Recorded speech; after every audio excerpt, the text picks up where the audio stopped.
My Lord, good morning.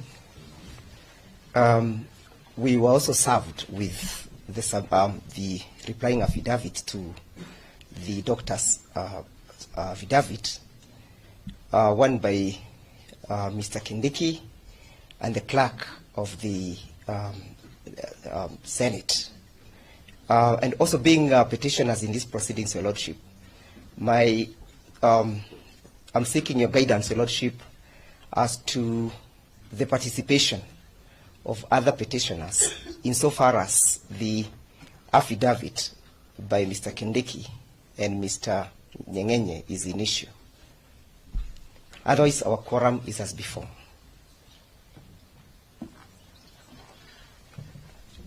My Lord, I don't understand the basis for the direction being sought from you, because you already gave the direction when we were before you that any party who desires to cross-examine the witness now on the dock would do two things. First, they would file a reply to that affidavit. And number two, in that reply, they would intimate whether they wished to cross-examine the witness now on the dock. Mr. Ndego Njiru cannot now purport to be ignorant of those directions, having not done what you directed should be done by anyone desiring to cross-examine this witness. Then he can't come here and just tell you we seek direction on what other petitioners should do.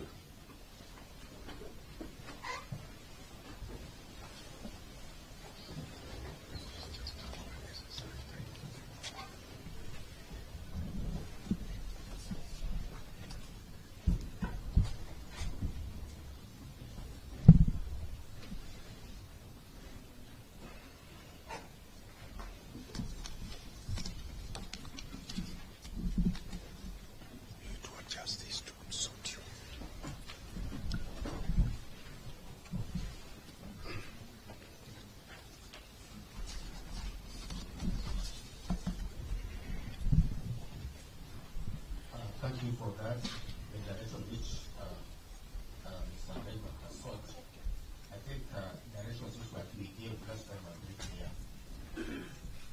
For you to find or found that this is for examination, you must have responded one way or another. So if you have filed an affidavit, I'll allow you to participate. If you have not filed, unfortunately, you cannot go back. I'm well getting money. Thank you, my Lord. We may proceed.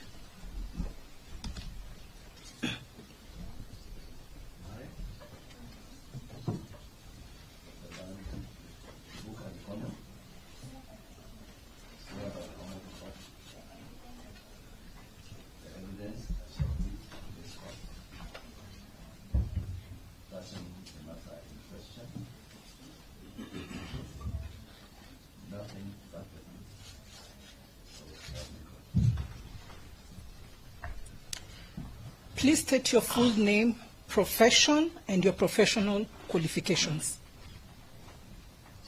My name is Dr. Gikonyo. I'm a medical doctor. I qualified from the University of Nairobi in 1975. I hold a master's degree in internal medicine in the same university. I'm a fellow of the American College of Cardiology. These are giving evidence in court. So we want to hear what they're saying and the court. Speak loudly, Dr. Gikonyo, so that their lordships can hear you easily. Okay, the court. Okay, the court has said that they can adjust the microphone.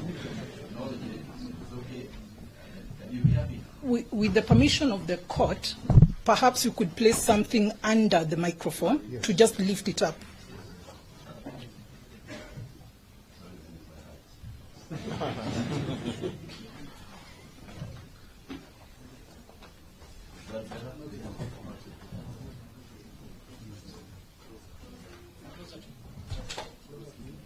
Is that better?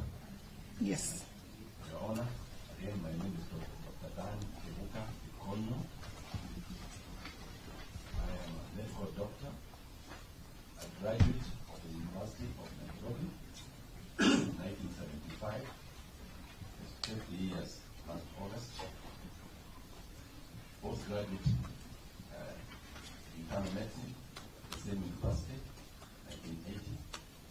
Thereafter, fellow of cardiology, and now a member of the fellow of the American College of Cardiologists, trained in Minneapolis, the Mayo Clinic in the U.S.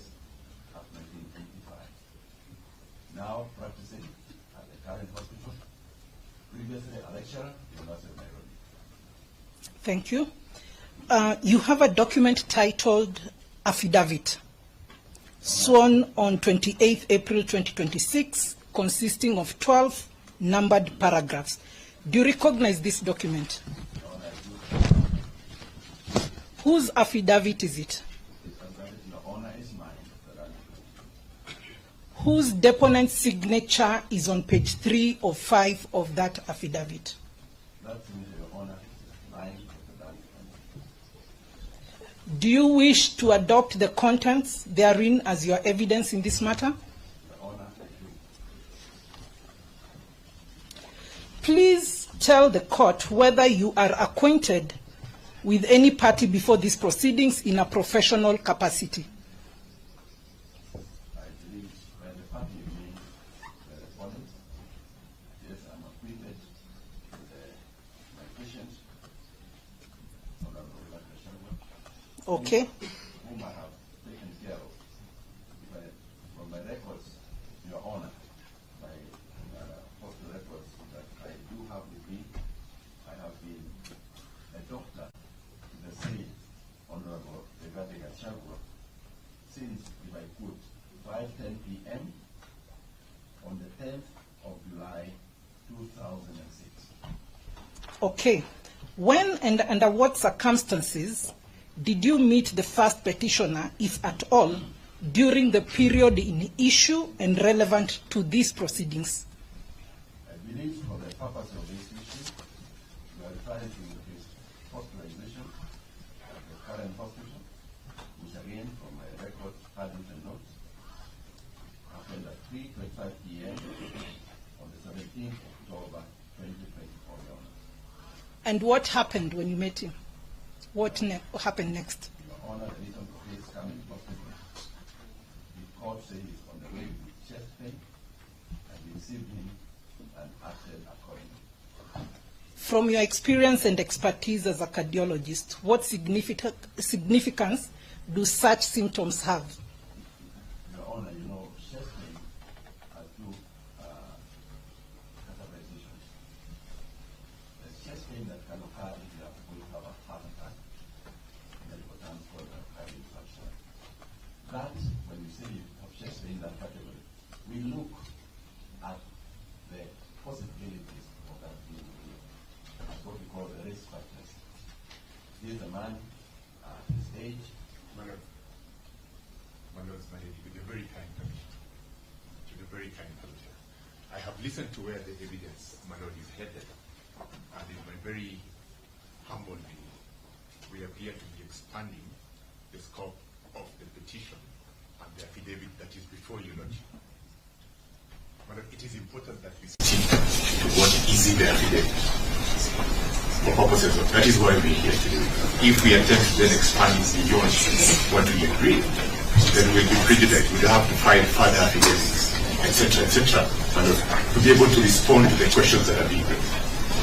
We must, I submit, stick to the. My Lord, if I may respond, I would refer the court to paragraph 5 of the affidavit. Basically, the questions are formulated based on what the witness deponed to. Unless they specifically state exactly what is new, my Lord, we request that you do allow the witness to proceed with his testimony.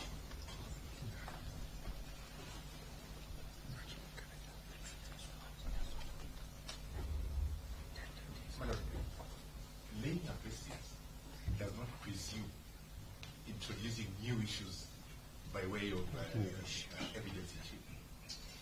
It doesn't mean you then introduce new technical issues that we need to deal with. We'll have to respond to. I think the way forward is Ms. Oigwa, you will refer the witness to particular paragraphs of the evidence. Okay.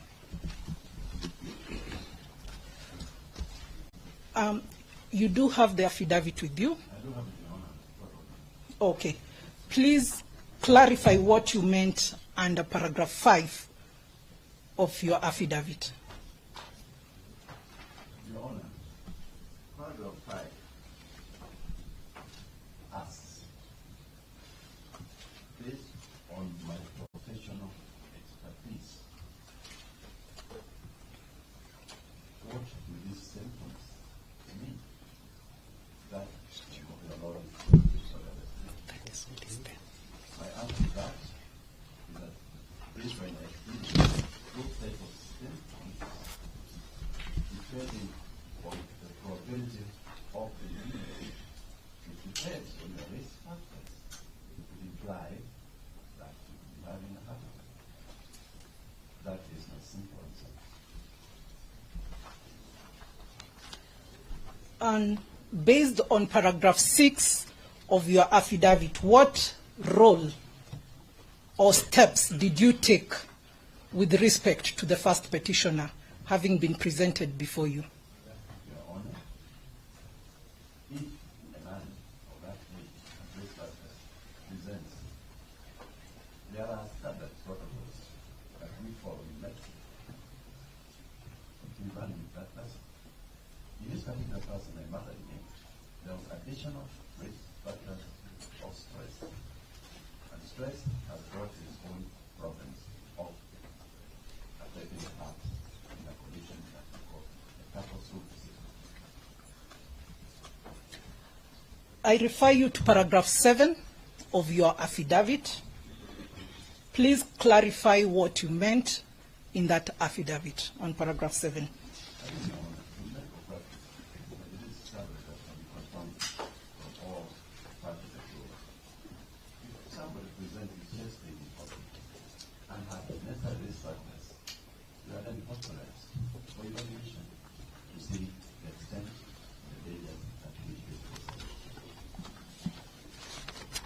What examinations did you conduct, if any? Again, Your Honor, after apart from the physical examination, taking a proper history of the circumstances, then you proceed with specific tests.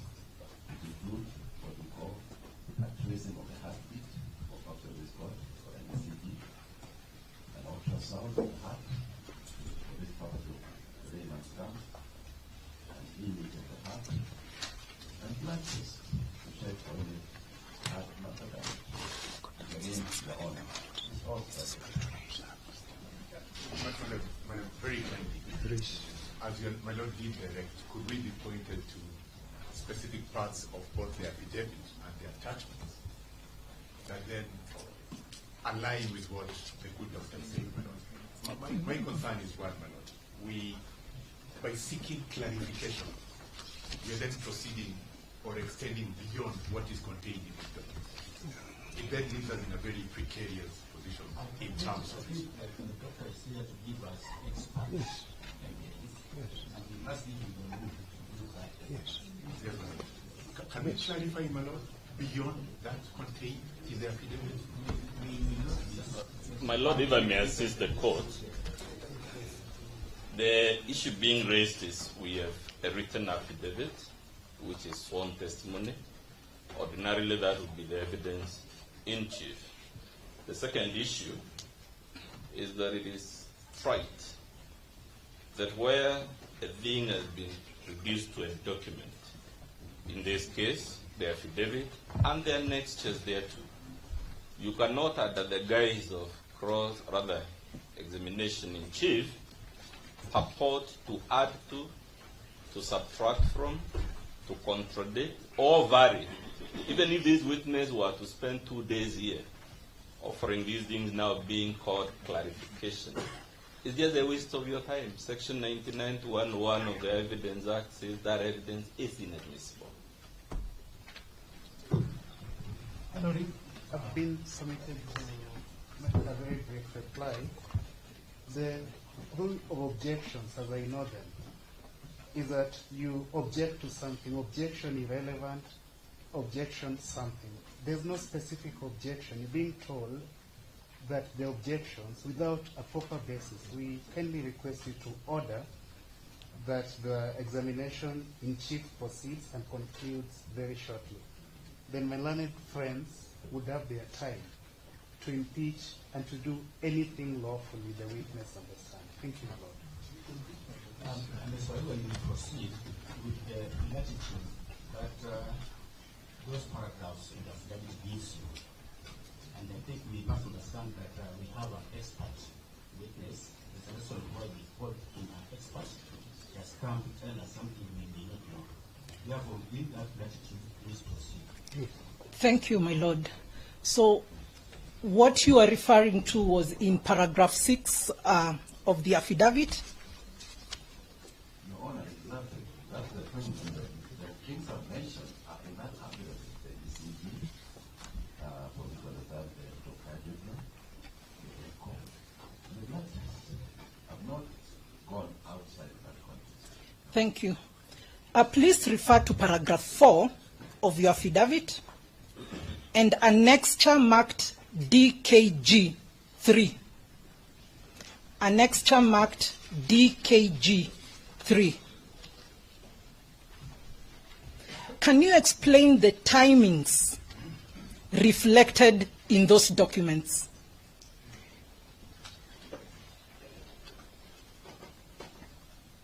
Your Honor, is that point number 8? Paragraph 4 of the affidavit, which talks on when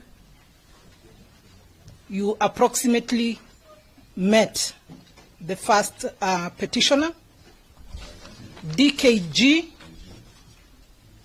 Honor, as I mentioned earlier, that was on the day of admission, which we just clarified just now from my handwritten note of the hospital notes, which was on the 17th of October 2024 at 55. Now, my Lord, now the witness is confirming why you are hearing objections. The witness is referring to his handwritten notes, which are not attached to the affidavit. My apologies, Your Honor. I will not refer them again. Okay, please refer to paragraph 4 of your affidavit and annexure DKG 3. That annexure is titled Discharge Summary. I think you should have somebody assist the doctor. Yeah, But we know exactly what point we are on. yes. And there are timings mentioned in paragraph 4 of your affidavit, and there are timings indicated in the discharge summary. Could you explain those timings? The date of admission, the date of discharge, is that the issue? Yes. Your Honor, this is the day of discharge, the day of admission is the time that the patient was having the hospital. As I mentioned earlier, it's written there at 4:18 p.m. I would qualify that, Your Honor, that we must understand what admission is. and time. No, my Lord, that's exactly what the law says the witness can't do. Yes, that one can't do. That is the- No, Your Honor, What you should try to avoid is any interpretation of the document outside the document. no problem. Admission time 4:18 p.m. 17th October 2024. Discharge 20th November 2024, 1:06 p.m. Okay, under paragraph 4, there is a timing of 3 p.m. What transpired at that time? 3 p.m. is the time of admission that the patient arrived in the hospital and was given a visit. Just a clarification. 3 p.m. and there is the 4:18 p.m. That's what I was going to, but I was stopped from saying. Please clarify those. What happened at 3 p.m.? What happened at 4:18 p.m.? My Lord, we still retain the objection. It is in black and white in the Evidence Act. If it is in the document, no amount of oral evidence from this witness can be admitted for purposes of adding to, subtracting from, clarifying, or all these things is now purporting to do. Let me rephrase that, Your Honor, and because the times you've read them out, when did you see the patient? What time did you see the patient? 3:25. As per paragraph 4 of your affidavit, what time did you see the patient? Approximately 3 p.m. Okay. What time was the patient admitted to hospital? At that time that I talked about, Which was? 3 p.m. But on the paper here, and you must allow me to clarify because you have to understand why that date is there, why that time is there. That's why we are here, to explain to you the discrepancy between 3 and 4. Your Honor, if you allow me, I'm an answer to that. Yeah. Answer. Proceed. The discrepancy is because as one comes to hospital, that is not admission. Admission is when the technical details are entered in the admission papers after all other factors have been taken care of. Who is your insurance, who is paying, and then the account department will put that time after admission time. Okay, thank you very much. If there's no cover for that, you will not be admitted. You will be seen. Thank you. Thank you, Dr. Now, refer to paragraph 8. Paragraph 8 of your affidavit and the annexure again marked DKG3, which is the discharge. On the task pointed to raise, on the affidavit, you say you were discharged on the 20th of October 2024. Okay. On this other case, it says discharge is 20th November. There's no error in that. If your Honor allows me, I can explain why that is so. Please explain. The answer is again, discharge process in hospitals involve accounting. You must pay before you are discharged. And then if you have been discharged by the doctor and you've really gone home and you're not paying your bill, you are technically not discharged. We call it an open bill. It's just when you come and clear all your bills and everything else, that you are technically financially discharged. Thank you. Refer to DKG3, the annexure, which is a discharge summary, at page 4 of 4. Who wrote the discharge summary? Who wrote the discharge summary? It's at page 4 of 4. Your Honor, if you allow me, I have to define what we mean by writing a discharge summary. Because our hospital, current hospital, is a training institution. You have medical interns, you have medical registrars, you have junior consultants, you have senior consultants. And the typing of the discharge summary, typing on the computer, is done by either the officer or the registrar or the intern. In this one, it was done by Dr. Sarita. But the consultant overreads what has been typed in there and signs that is correct. So it was prepared by Sarita and signed by me, Dr. Anderson. Okay, thank you very much. Still on page 4 of DKG3 annexure, which is the discharge summary, what did you mean by the follow-up, that ongoing review, follow-up? I believe in medical terms, what you mean by follow-up in the discharge from hospital is that although you have been treated, there are issues that need to be followed up. How are you faring? We actually, at the current hospital, actually call patients at home and ask them, you are decided last week, madam, how are you faring? But more than that, we give you an appointment to come back. Just to make sure what we did was correct, and you're getting better, and if anything needs to be done, and then most of the time, we have to make a lifetime follow-up. Okay. Is an extra marked DKG3 to your affidavit true and accurate copy of the original discharge summary? You're all right. I'll go to the last bit.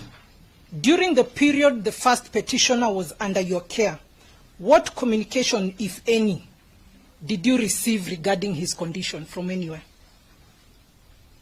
Oh, Your Honor, they always follow calls, relatives, and friends. And in this particular case, Your Honor, I must be honest enough to specify that I did receive a call from our president asking about the status of the patient and responded accordingly. What did you communicate in response to that inquiry? For the first time, Your Honor, I just say that we are in the process of doing various tests, and as soon as we have a conclusion, we shall let it know. Okay. But Your Honor, you must allow me to say this, that when I say that, I have to seek clearance from the patient that was okay so to do with the information. Okay, very well. On my second last question, please refer to paragraph 10 of your affidavit. Paragraph 10 of your affidavit. And annexure DKG4. Yes, Your Honor. And tell this honorable court the relevance, if any, of the annexures in relation to your testimony.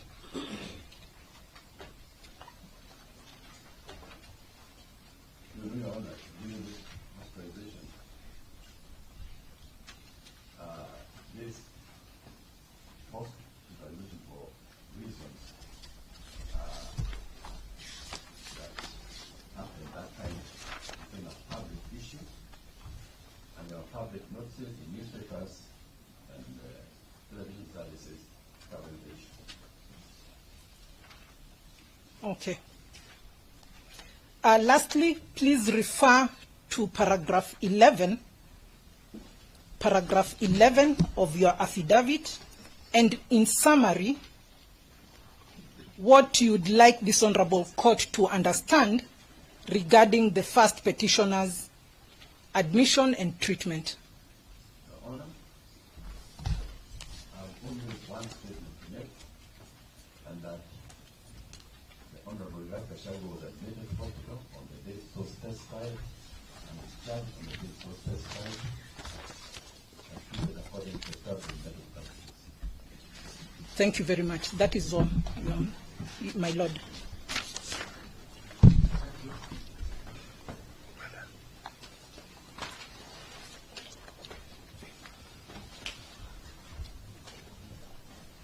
Good morning, Dr.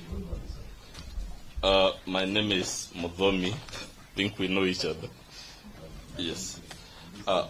I will ask you a few questions on behalf of the respondents and the second interested party, who is the party I represent in this case. For the record, please confirm that your affidavit is dated 28th of April, the year 2026. You will agree with me, sir.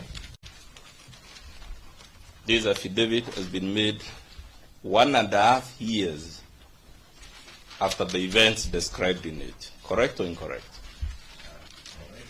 It's correct.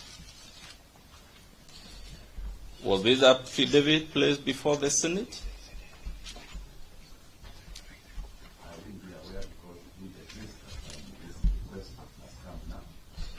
The request has come now. You don't believe, sir, it is bizarre that a request of this nature in a case of this nature will be made 1.5 years down the line? Would you agree with me? That's bizarre. It's not natural. Sir, I don't know the proceedings. Okay. Fair enough. This affidavit has attached some medical records, Exhibit 3. Correct or incorrect? Correct. That exhibit, was it placed before the Senate? I would be aware, sir. You are not aware. But you will confirm whichever date we take from the multiple dates on it. These are again events that this document was available about 1.5 years ago by the date given there of 17th October, isn't it?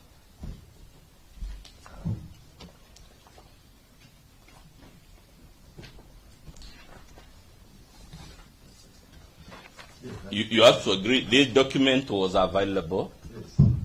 You also have to agree that with due diligence, this document would have been placed before this honorable court about 1.5 years ago. True or untrue? No opinion, sir. I don't No opinion? Fair enough. You have now attempted to explain a discrepancy between paragraph 3 of paragraph 4 of your affidavit. It talks of 3 p.m. That's correct. But Exhibit 3 at the top right talks of 4:18 p.m. About another difference, yes, sir. You agree that's a discrepancy on its face? On its face, without more looking at it, is there or is there no discrepancy? None whatsoever, sir.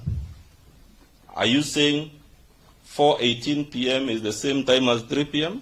There are different times for different. They are different times. Therefore, you agree with me, sir. My Lord, could the witness be given the opportunity to complete answers to his questions without being cut short?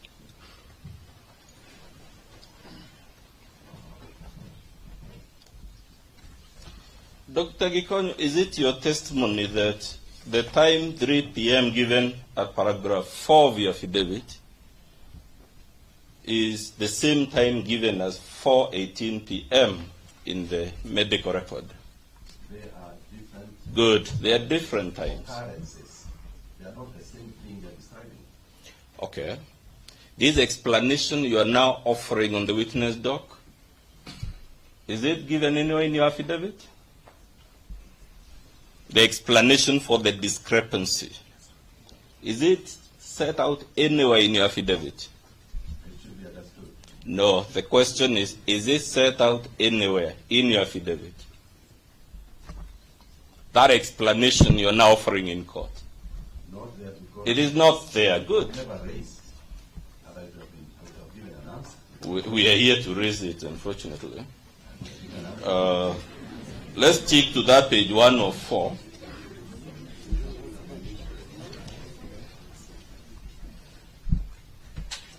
Dr. Gikonyo, you have to agree with me that we identify individuals in Kenya by reference to their national identity card or passport number. Correct or incorrect? Depending on the purpose, sir. In my class, they call me DK. Does this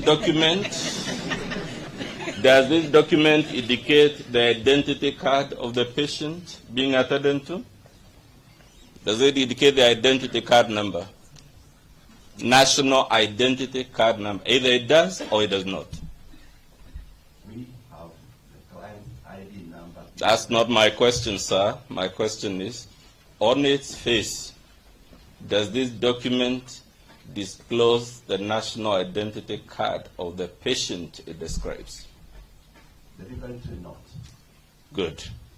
Does it indicate the travel passport number of the patient? Deliberately not. Good. Deliberately not. Very good answer. Does it give the patient's name? Deliberately not. Therefore, you have to agree with me, sir. A document that does not contain the patient's name, does not contain the patient's national identity card number, does not indicate the passport number. We have no way, based on the document, of ascertaining who is the patient described in that document. We do ask the person to prepare it. No, the person on the doc is you. Does this document on its face, sir, disclose the identity of the patient described there? Only by initials, RG. RG, which could mean anything, isn't it? To other people, but not to me. Okay. Fair enough. I put it to you, sir, that you having brought this document to court, you cannot run away from the fact that it doesn't disclose the identity of your patient. Okay. Now I can disclose. If you ask me who it is, I'll tell you. RG RG could as well be Rob Gitau, right? could be, but it is not. It could be Ruth Gitanga. It is not. I put it to you, sir, it can be anyone and anything. In this category, no. Okay, fair enough. You can ask me who is RG. I will tell you who is RG. The problem, doctor, is we don't believe you. That's why these questions are being asked. You ask me why did you write RG? I can explain. It is me who chooses, unfortunately, the questions to ask. So, let's go to that. The title of the document is a medical summary. Correct? You have to agree there is a difference between the summary and the primary document. That's true. So, has the primary document been placed before this court? Can you see it anywhere in your affidavit? You can take time to flip through. It is not in your affidavit. You have to agree with me, therefore, in the absence of the primary document, an independent reader has no way of confirming whether this summary agrees with the primary document. You can ask the private. Will be proper person. No, on the document, sir, we are dealing with the document. In the absence of the primary document, would the third party have a way of confirming whether the summary is accurate? If that document was adequate in itself, I would not be here. I am here to answer questions pertaining to that document. You say it was correct.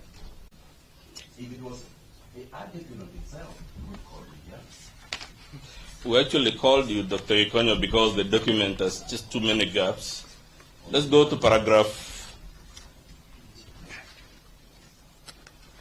paragraph of your affidavit that talks of the 48 hours to 72 hours. That's paragraph 7 of your affidavit. If that were true, it would mean this patient,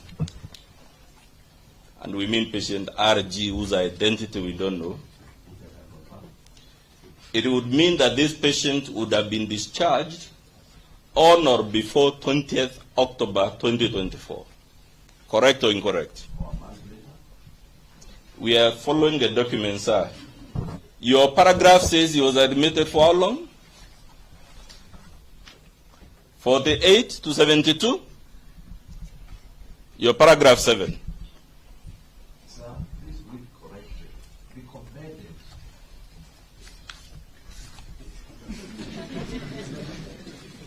And when does it say he was discharged? On the 20th Of which month? of October. Of October. Good. And what is the discharge date given in the medical summary? November. That's actually 34 days later. Correct. Correct? Yes. You have now attempted in your exam in chief to explain the discrepancy. Not attempting. I did explain. Okay. Let's take it you have explained. You have explained while on the witness dock the discrepancy of 34 days, right? Yes, sir. Is that explanation set out anywhere in your affidavit? The explanation you gave this court for that discrepancy? Yes. This is understood. No, my question is the explanation you are now offering 1.5 years later, is it said, show me the paragraph of your affidavit that explains the discrepancy? It was not required. It was not required. But for the record, is it given in your affidavit, that explanation? Not given because not Good. It's not given. This summary gives the patient. Can you see that part of Exhibit 3? I do, yes. It begins with yourself. Who are the other doctors? Your Honor, if you allow me to explain, You can look at it. I know it. I haven't asked the question for you to explain. You can only answer questions I ask. I know the names, Honor, but The names given there. yes, I can look at them, but I know them. You know them. Good. Is the maker of this document one of the doctors who are indicated as attending to this patient? No. So we don't have the primary document, and we have a summary made by a person who did not attend to the patient. Not correct. Not correct. Is Dr. Sarita, just for the record, indicated as one of the doctors in this summary who are attending to this patient? She is not a consultant. My question is she indicated as one of the doctors who are attending to the patient? From the list given at the top, is Dr. Sarita one of them? Your Honor, I must explain what this list of consultants mean to the audience here. We are not interested in that. The question is she indicated? Either she is, and Doctor will add quickly if you answer the question. The more we kick about the bush, unfortunately, the longer time we will take. But I can't allow you, sir, to proceed on a misunderstanding. My Lord, the witness has no. Excuse me, Dr. You claim that the evidence you answer questions as put to you by counsel without any But, Your Honor, explanation. Just answer the questions as put to you. If you don't know, you say you don't know. Then you proceed. And that's how the law works, Dr. Gikonyo, just for the record. thank you. I understand now. So is Dr. Sarita indicated in this document? Should you find that there's a need for clarification, they will ask you to clarify. All right. Yes. Go on. So, Dr. Gikonyo, is Dr. Sarita, the maker of this summary, indicated as one of the physicians that were attending to the patient, known as RG? On the face of it, is she indicated in the list of those doctors? Not as a consultant. Is she indicated in any other way? As a preparing, as the one preparing. No. That's not my question. Just wait. Is she indicated as attending to the patient in any medical capacity? The maker of this document. Taking care of the patient are not listed. I thought they are listed here, sir, about 6 of them. These are the consultants. There are other doctors in the system. Medical officers, intensive care doctors, and other people. And as I mentioned earlier, we are a teaching hospital. Is there any material you have placed in your affidavit to show those other doctors and the fact that they were attending to the patient? No. Good.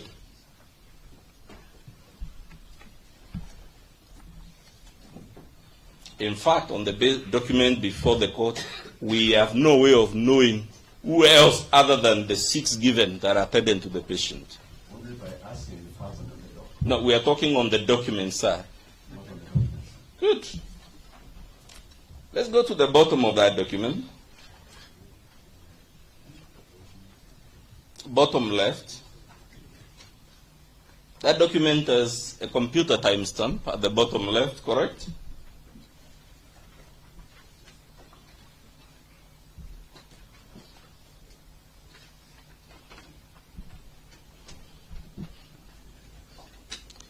bottom left, below prepared by Dr. Sarita.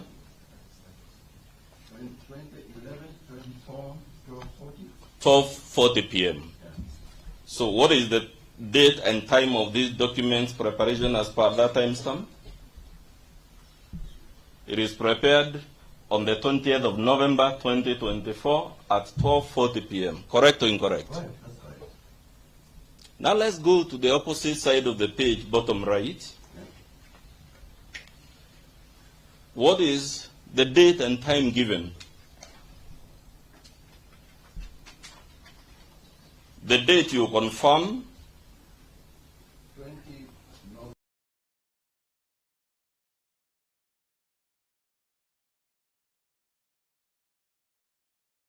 correct or incorrect? That's correct. You must agree, sir, that it is not possible for this document to have been prepared at two different times as it purports to say. I wouldn't understand why the computer would do that. I'm not sure I can do that. Unfortunately, sir, you have to agree with me that on the face of it, this is a discrepancy as to the time when this document was prepared. It has two timelines. Which one do we take?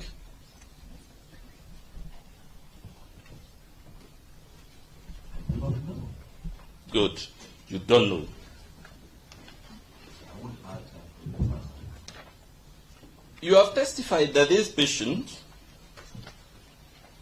at the prior history, we go to page 204, Yes, Your Honor. and you have summarized it there. Yes, Your Honor. Have you placed before this court any primary documents to prove this alleged prior past medical history? Why aren't it available? No. My question, sir. Have you placed before court any material to show that this patient had prior history of the conditions described there? None at all. None at all. Good. Why, Your Honor? None at all. It's available. I have it from you here today. Unfortunately, it's you who testified on affidavit on oath, sir, that he has past history. So you have to agree with me then, in the absence of that material on the record, this is just an allegation. We have no way, based on your affidavit, to confirm that the patient described there had this prior history. You have no way, but if you are interested in knowing, it can be provided.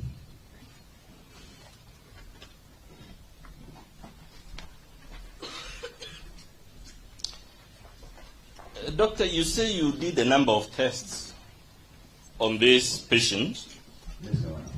including an echocardiogram, Yes, Your Honor. 2D, one is called 12 LED and the other one 2D, right? You must agree with me that that machine for echocardiogram generates a report and a graph. Correct or incorrect? Of course. This is that. Yes, it does. Have you in this affidavit attached that graph that the machine generates to show that the patient has the conditions described in the summary? No, it's not. Available if required.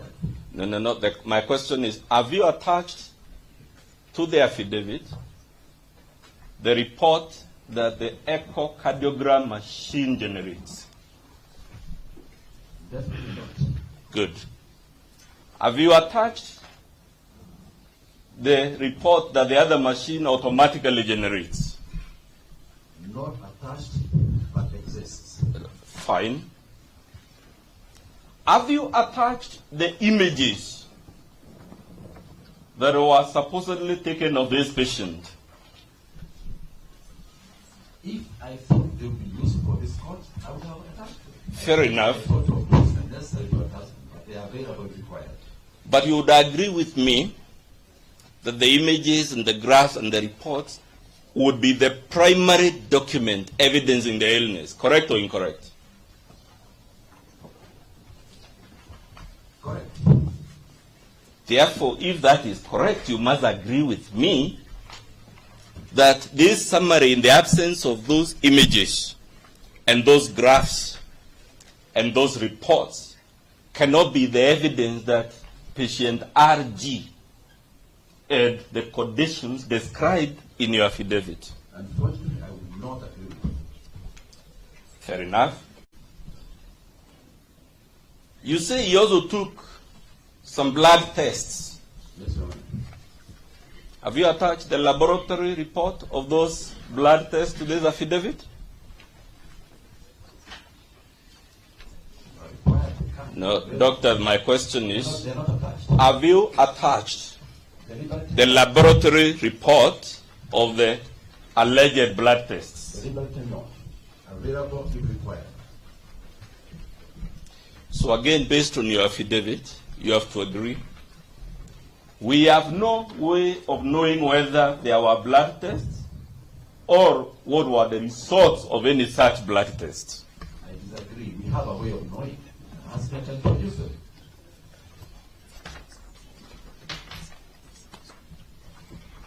Page 3 or 4 talks of hemoglobin, platelets, and blood chemistry and other things. Correct or incorrect?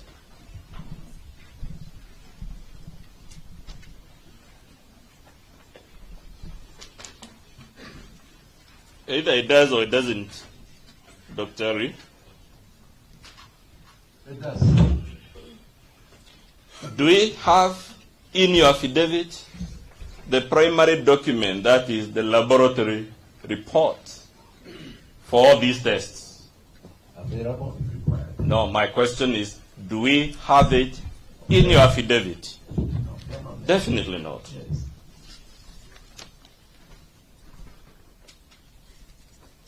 In page 404, there is some information there about follow-ups. Have you produced before this court any document on that follow-up? Has not been requested. The question is, have you annexed it, sir? No. You have not annexed it. So again, I put it to you, there is no material before this court to confirm there was any follow-up.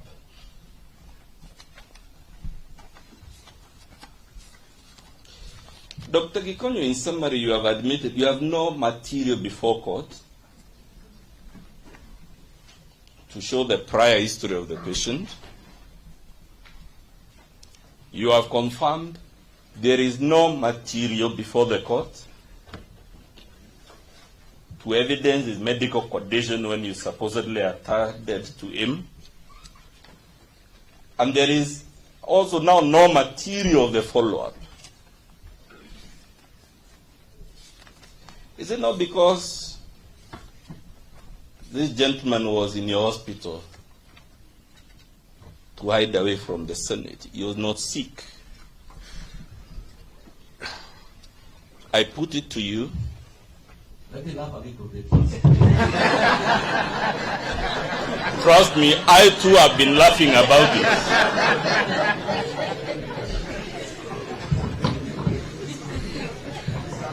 Your Honor, let's see how I don't laugh.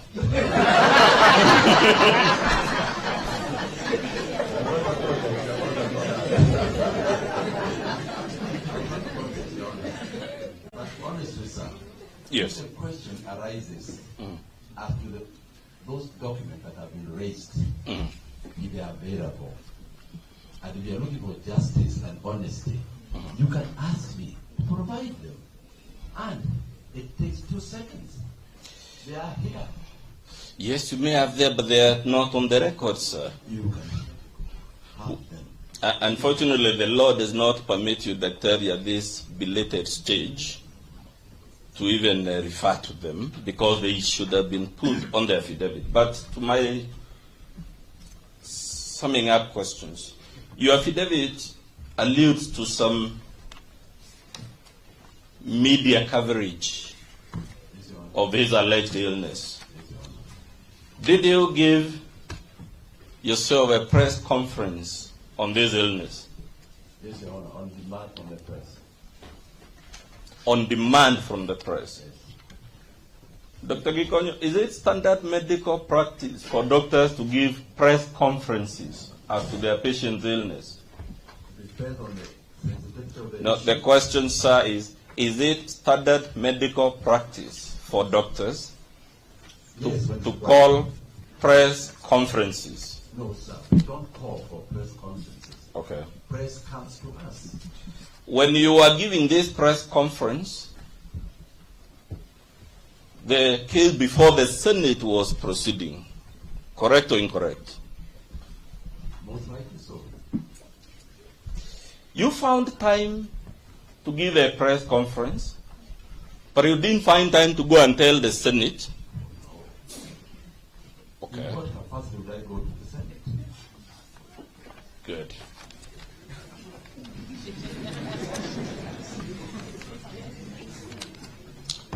Wouldn't the Senate, where the proceedings were going on, sir, have been the natural forum for you or any of your colleagues to go and tell Senate that the witness cannot come because he's been admitted in hospital?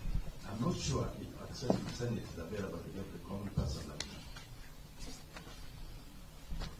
That's all from me. I'll yield the floor to Mr. Mukele, my lord, to wrap up the cross-exam. My Lord, there is a serious allegation in the form of a question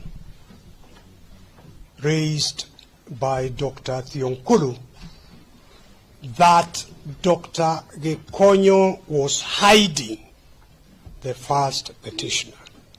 That was posed, and I'm not sure that Dr. Gikonyo was given the opportunity to respond. Just for the record, the witness answered and he said his answer was to laugh. We'll deal with it. We'll deal with it, yes. Thank you.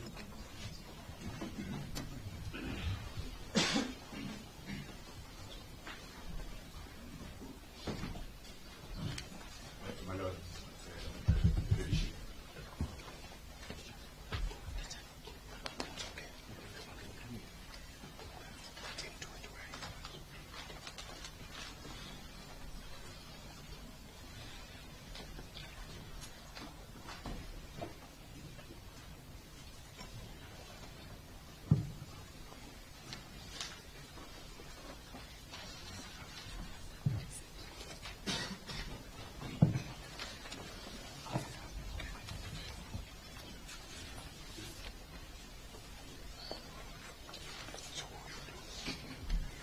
My Lord, Leadership, Senior Counsel Dr. Thionkulu has covered quite a bit of ground. I will only have about 3 or 4 questions for this witness. I don't think I have much to add. Good morning, Dr. Gikonyo. My name is Edwin Mukele. I represent the 3rd and 4th respondents. I've been permitted by Senior Counsel, Professor Ojienda, to ask 1 or 2 questions on behalf of the Senate and the Speaker. Now, I had your last comment to be that you are not sure, and this goes to Dr. Thionkulu's very last statement, you're not sure whether you have access to the Senate. That's what I heard you say, correct? Yes, I said so, sir.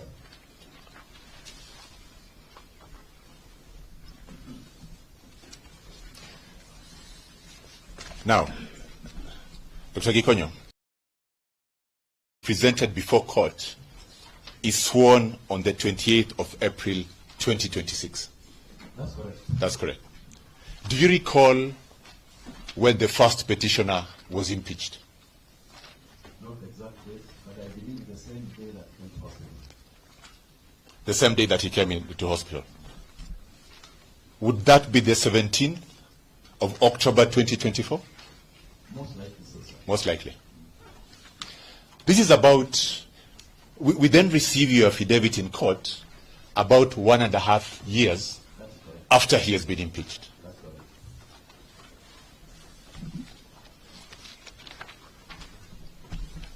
Now, going back to your evidence, and I'll be very brief, my lord.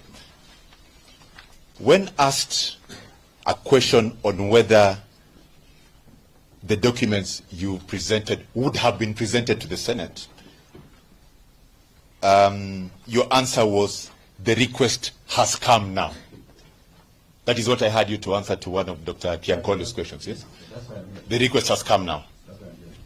So the request, Dr. Gikonyo, to file the affidavit and the attached documents has come now. That is what you said, yes? Yes, I know, yes.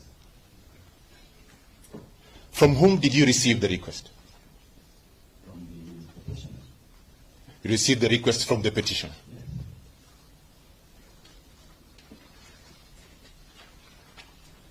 Do you recall, do you know, when the petitioner first filed the petition? Might you know? No, I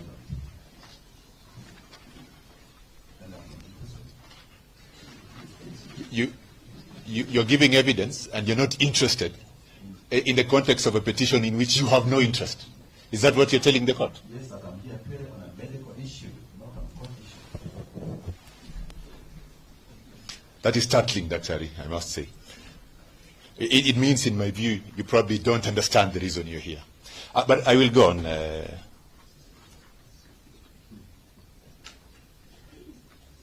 You have also, and this is my last question, mine, very brief. You have also confirmed that you did not know whether the affidavit and the documents attached were before the Senate. Do you have any information on that? Not at all. You don't have any information on that? And I agree with you, in fact, I really don't know why I'm here.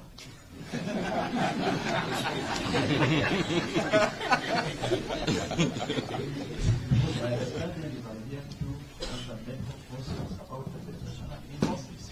So, About law things and forth and things, so, I am ignorant. so Dr. Gikonyo, Dr. Gikonyo, you cannot tell the court, from what I understood, whether the affidavit and the documents presented today, sorry, the affidavit sworn by yourself on the 28th of April, were before the Senate at the time of the impeachment proceedings. You can. You only know. That's okay, Doctor. I have no interest in those matters. That's okay. That's okay. We understand that you do not know why you're here. My Lord, those are my very brief questions on behalf of the Senate. I beg to. Thank you.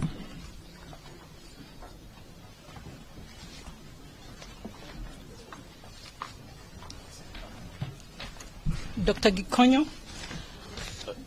My Lord, we had Dr. Kamoto to ask just two questions, then the witness can be re-examined. If you permit him, please. My Lord, there was no affidavit filed by Dr. Kamoto, and you have given directions before the commencement of these proceedings.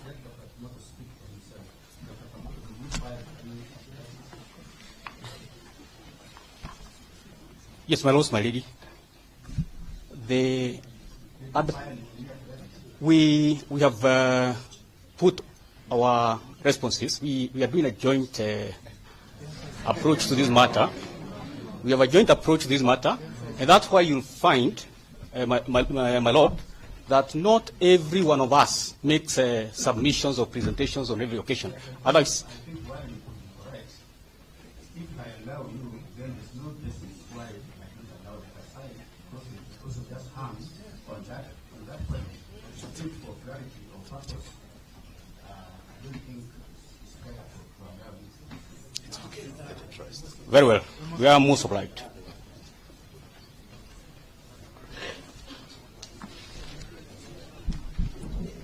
My Lord, I'll proceed with the re-examination of Dr. Gikonyo.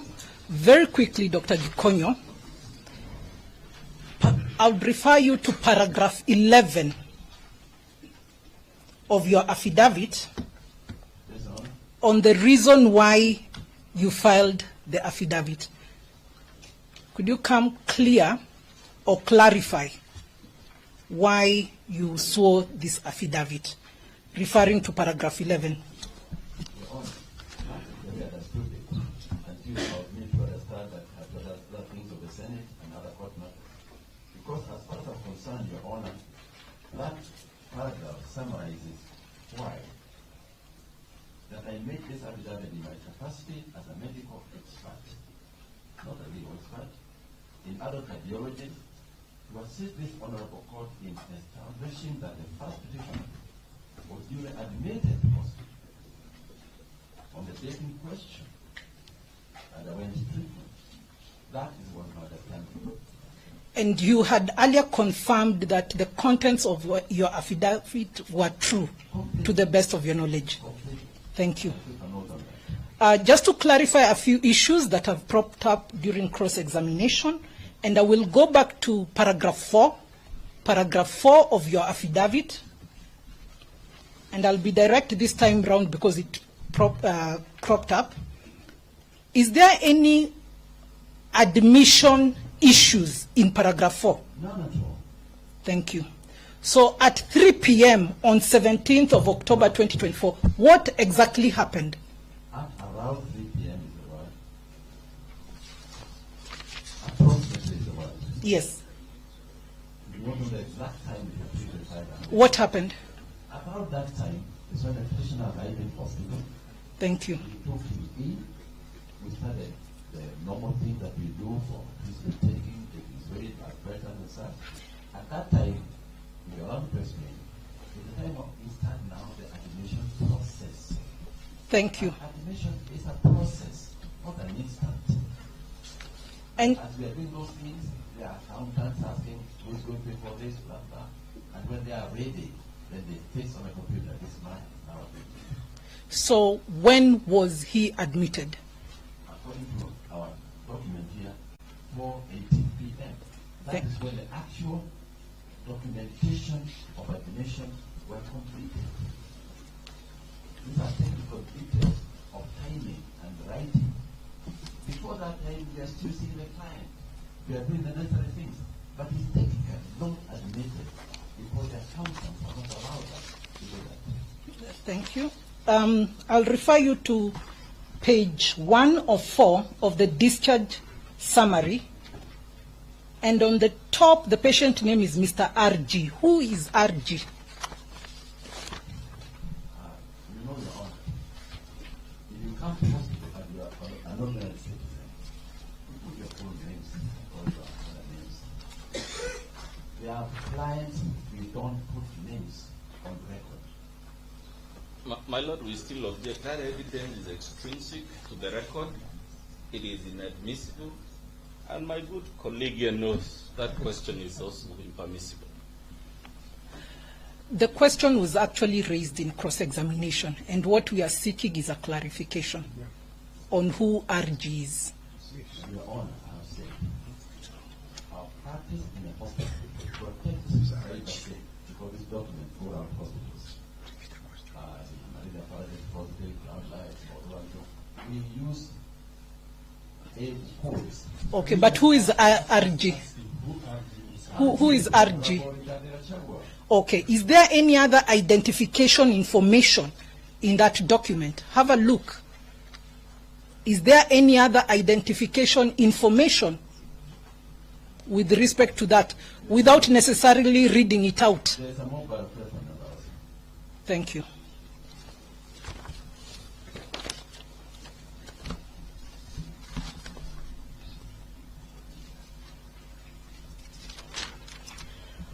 Would you confirm whether there is any discrepancy between the affidavit and DKG3, the discharge summary? Thank you. And lastly, is DKRG, what document is DKRG? Because there's been an allegation of a medical report.